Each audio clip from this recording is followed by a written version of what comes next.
I took that idea, sketched it in my little sketchbook, and when I got back to Apple, I realized that design with the engineers and the other designers on the team, and it resulted in the Slide to Unlock interface. It was one of Freddy Anzures' key contributions to the design of the original iPhone. I was really fortunate to be a part of a very small team that was responsible for the design of the iPhone. I think it's really important for somebody like me to make myself known to the community now. Been pretty secretive. I think I'm at a point in my career where I think it's really important for the generation below me can see somebody that looks like them and can say that, well, if he can do it, I can do it. Anzures recalls the inspiration for his lock screen came out of thin air. I was visiting my brother in New York at the time, and I went on a Virgin America flight. When you lock the restroom door in the airplane, that was also another version of a lock, which was a horizontal left to right slide. The sound that it actually makes to kind of reinforce the fact that this thing is so familiar to you, even though it's a new technology, happened to come from this combination lock.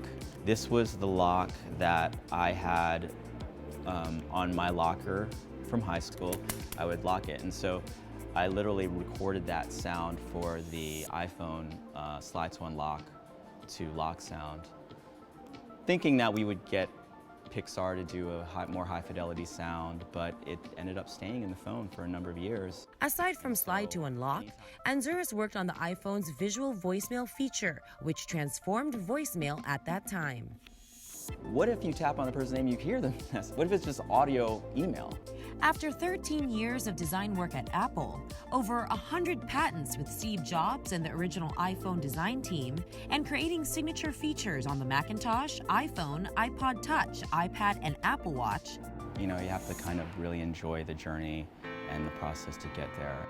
Anzures realizes his design work at Apple merely lays a foundation for what he feels is yet another passion of his, motivating and inspiring young Filipino Americans to not only dream big, but dream original. I think a lot of the time, our culture is known to be somewhat derivative of maybe other cultures that are more successful or a little bit more identifiable. Everybody is original if you're open to that. I could certainly just sit there and not do anything and then again be beholden to what's there, or like Steve Jobs, if I were to use his example, well, you know, everything around you is made by someone else. You have the ability to change it. Okay, well, I'm going to change it. And that's it for this week on Tech Discovery. I'm Ginger Conejero.